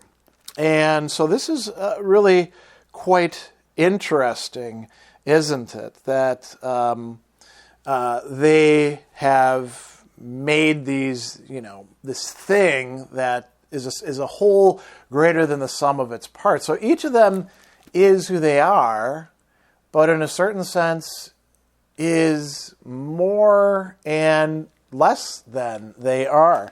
So this is one of the challenges for an eternal champion. So that's, largely discussed just in the one story, but it plays a role throughout the corpus of Moorcock's writings. The philosophical theme that we are going to end on here is one that has to do with philosophy itself, because Elric, like it or not, is in his own way a philosopher. He's deeply concerned with metaphysical and moral questions, but also epistemological questions. And he is not just an armchair one sitting back in the island, of Melnibone, but instead going out to seek answers. And this isolates him, separates him from his own kind and even his own family. So I'm going to begin in a part of the Fortress of the Pearl, which I think is really the best place to start. So we see that Elric is having a dream. His dreams were formal and familiar. He was in Imrir, the dreaming city, and Kimril sat beside him as he lay back on the ruby throne, contemplating his court. Yet this was not the court which the emperors of Melnibone had kept for the 1,000 years of their rule. This was a court to which had come men and women of all nations from each of the young kingdoms, from Elwaren and the unmapped east, from Fum, from Karjazat even. Here, information and philosophies were exchanged, together with all manner of goods. This was a court whose energies were not devoted to maintaining itself unchanged for eternity, but to every kind of new idea and lively, humane discussion which welcomed fresh thought not as a threat to its existence, but as a very necessity to its continued well-being, whose wealth was devoted to experiment in the arts and sciences, to supporting those who were needy, to aiding thinkers and scholars. The bright empire's brightness would come no longer from the glow of putrefaction, but from the light of reason and good will. This was Elric's dream, more coherent now than it had ever been. This was his dream, and this is why he traveled the world, why he refused the power which was his, why he risked his life, his mind, his love, and everything else he valued. For he believed there was no life worth living that was not risked in pursuit of knowledge and justice. And this is why his fellow countrymen feared him. Justice was not obtained, he believed, by administration, but by experience. One must know what it is to suffer humiliation and powerlessness, at least to some degree, before one could entirely appreciate its effect. One must give up power if one was to achieve true justice. This was not the logic of empire, but it was the logic of one who truly loved the world and desired to see an age dawn when all people would be free to pursue their ambitions in dignity and self-respect. So, a lot of interesting themes there, right? First, the idea that Melnibone could be a very different place, which would make the world a different place. Instead of focusing on power or decadence and just keeping things the way they are, trying to forestall the young kingdoms arising, Elric welcomes them and says, we want to have exchange of ideas here in the court, and this will go out to the rest of the earth.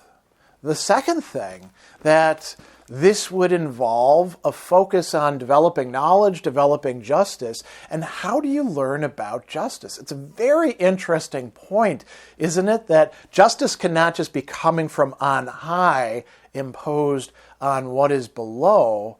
It needs to come from experience of suffering, experience of powerlessness, experience of sorrow. And we see in almost every one of the stories, Elric is in a situation like that. So, very important declarations there. A little bit later in the same story, when he's talking with the dream thief, they're talking about seeking justice.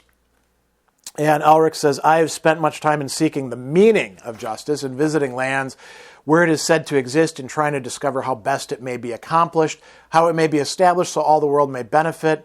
And he says, have you heard of Tanalorn, Alnecreb? There justice is said to rule.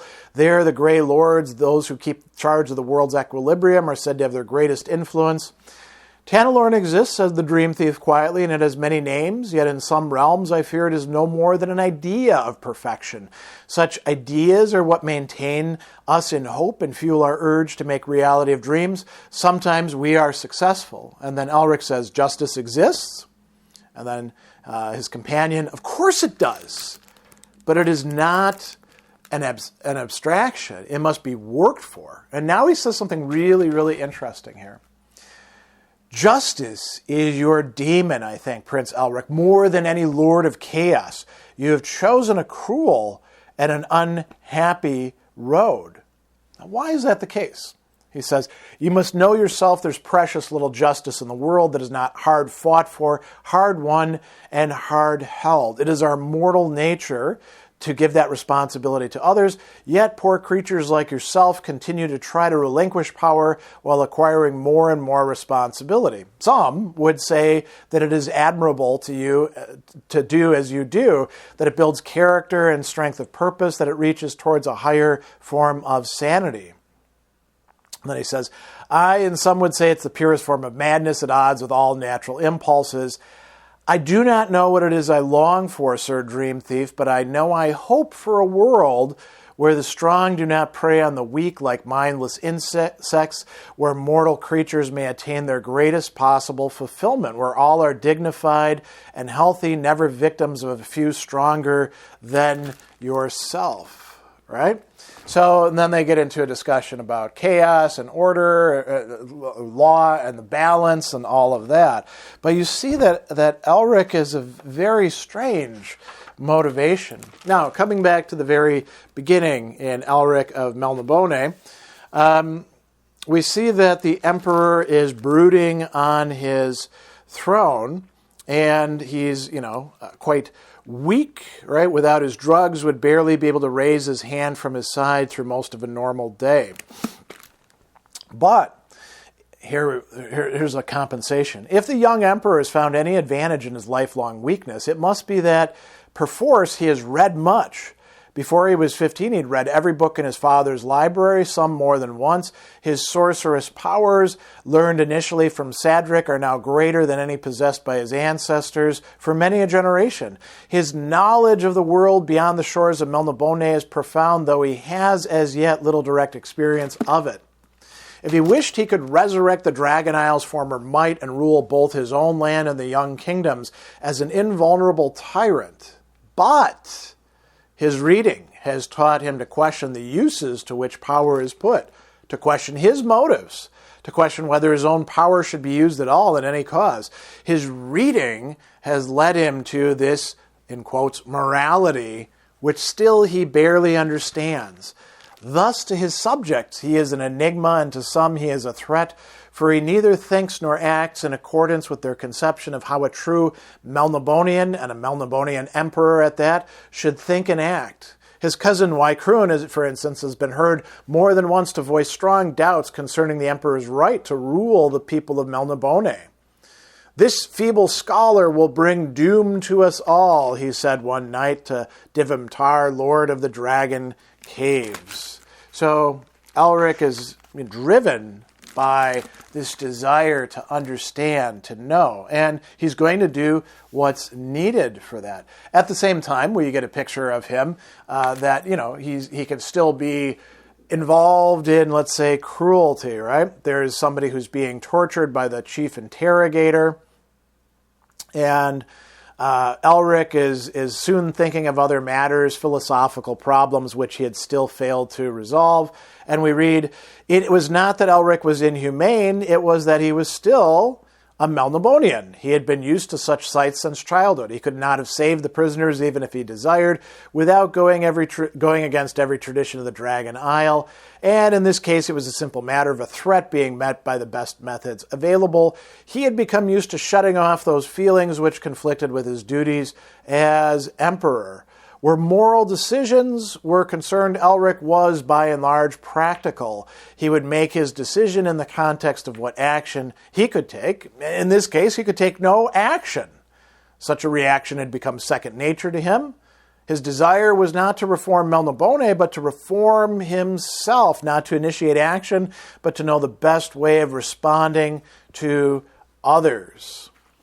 Going on further, in Elric of Melnibone, we see this discussion that is taking place between him and Rockhyr, who had been a priest of chaos.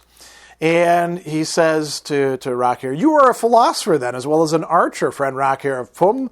Rockhyr laughed, "If you like, it's such thinking that weakened my loyalty to chaos and led me to this pass. I've heard there's a city called Tanalorn, which may sometimes be found on the shifting shores of the sighing desert.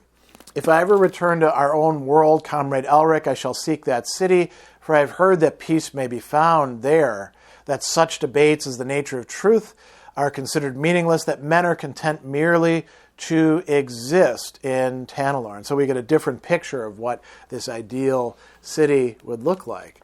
But notice that philosophizing, weakens the hold of the loyalty that the Lords of Chaos expect of priests of Fun, emperors of Melnibone, all sorts of other people like that. Going on, Elric in Sailor on the Seas of Fate is talking with the captain, and the captain is kind of an enigmatic figure, and they have some interesting philosophical discussions.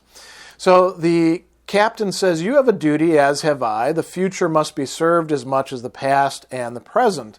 Elric then says, I fled the duties of an empire because I sought freedom, and freedom I must have." "No," murmured the captain, "there is no such thing, not yet." So he's not denying that freedom exists, but not for them.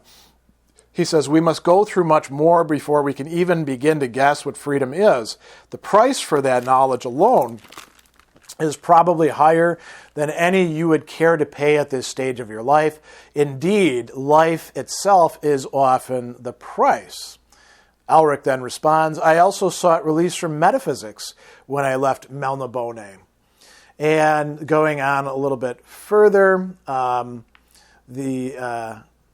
captain says, I'll say farewell to you then, Elric of Melnibone. You fought well in my service, and I thank you. And Elric says, fought for what? And the captain says, call it mankind, call it fate, call it a dream, call it an ideal if you wish. Shall I never have a clearer answer? Not from me. I do not think there is one. You allow a man little faith, Elric says. And then the captain says something really quite interesting and profound here. There are two kinds of faith, Elric. Like freedom, there's a kind which is easily kept, but proves not worth the keeping. Then there is a kind which is hard won. I agree. I offer little of the former. So Elric is gradually earning his freedom, earning knowledge, earning fuller humanity as he proceeds through all of these adventures. Also in the Sailors of the Seas of Fate, we get this discussion about Elric wanting to go to the Western continent and looking for this legendary city, Rin Kren A, and he says that he wants to know what had molded his peculiar race and the character of its people with their somber pleasures, their melancholy arts, and their dark delights. And he asks, had his ancestors felt this agony of knowledge, this impotence in the face of the understanding that existence had no point, no purpose, no hope? Was that why they built their civilization in that particular pattern, when they disdained the more placid spiritual values of mankind's philosophers? He knew that many of the intellectuals of the young kingdoms pitied the powerful folk of Melnibone as mad. But if they'd been mad, and if they'd imposed a madness on the world that had lasted 100 centuries, what had made them so? And he's struggling with the possible meaninglessness of existence. Even though you've got this incredibly complex metaphysical scheme, a world, things to know, power to exert, lords of law and chaos above and a balance, it could all still be meaningless. And that is part of what Elric is struggling with and against.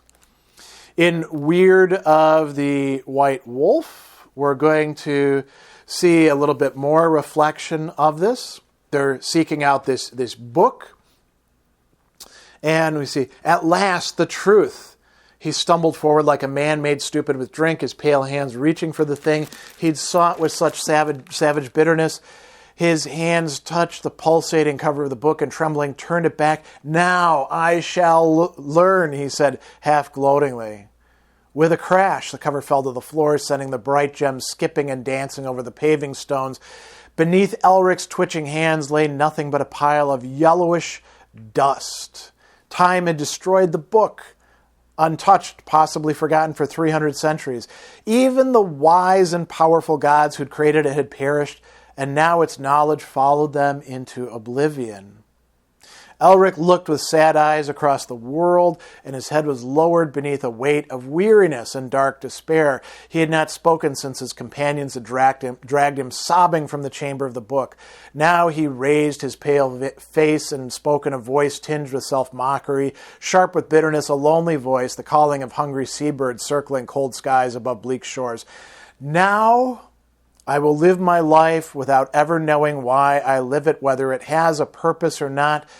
Perhaps the book could have told me, but would I have believed it? Even then, I am the eternal skeptic, never sure that my actions are my own, never certain that an ultimate entity is not guiding me. I envy those who know. All I can do is to continue my quest and hope without hope that before my span is ended, the truth will be presented to me. Right? So the last bit that I'll read here is actually coming back to the jester of chaos, Ballo, right? And what is Ballo trying to do? He actually makes an offer to Elric. says, I quarreled with my masters who took exception to a joke of mine about their insignificance and egotism, their destiny and pride. I fled from the higher worlds to earth where, unless invoked, the lords of law or chaos can rarely interfere. And he says, you will like my intention, Elric, as would any Melnibonian. I intend to establish my own realm on earth, the realm of paradox. A little from law, a little from chaos, a realm of opposites, of curiosities and jokes. And then, what does Elric say? I'm thinking we already have such a world as you describe, Lord Ballo, with no need for you to create it. Right? And Ballo says, you can join me. You and I could be partners in this enterprise of mine. And Elric says, unfortunately, Lord Ballo, I do not possess your range of humor and am unfitted for such an exalted role. Besides, it's in my mind the lords of the higher worlds will not easily drop the matter of your ambition since it seems to conflict so strongly with theirs, right? And he's going to end up bringing in Arioch to banish him. So Elric shows us a number of different sides to a philosophical being who's always being drawn into action, responsibility, rulership. And we're getting, a lot of different perspectives on this. It's not as if he's just got one idea and then he lives that out. He's experimenting with different ones. Sometimes he's hopeless. Sometimes he has a wonderful dream of what the world could actually look like. And the focus so often is on not changing the world as such, except in the parts that he actually has a bit of leverage or control, but working upon himself. He is a creature just as much of reflection as he is of action. And he talks about this not as a solitary, but with companions who sometimes share his ideas and sometimes controvert them. So, very important philosophical theme about philosophy itself playing a role in the main character of all of these 4 novels, and that is where we will end. I hope that you have enjoyed the Elric stories just as much as I have. They certainly stand up going back to them many, many years after I had earlier read them, which is always a nice confirmation that it's worth the time to read them, and perhaps they'll get you thinking about things as opposed to just being cool narratives to dip our toes into. They'll make you think about the nature of reality and morality.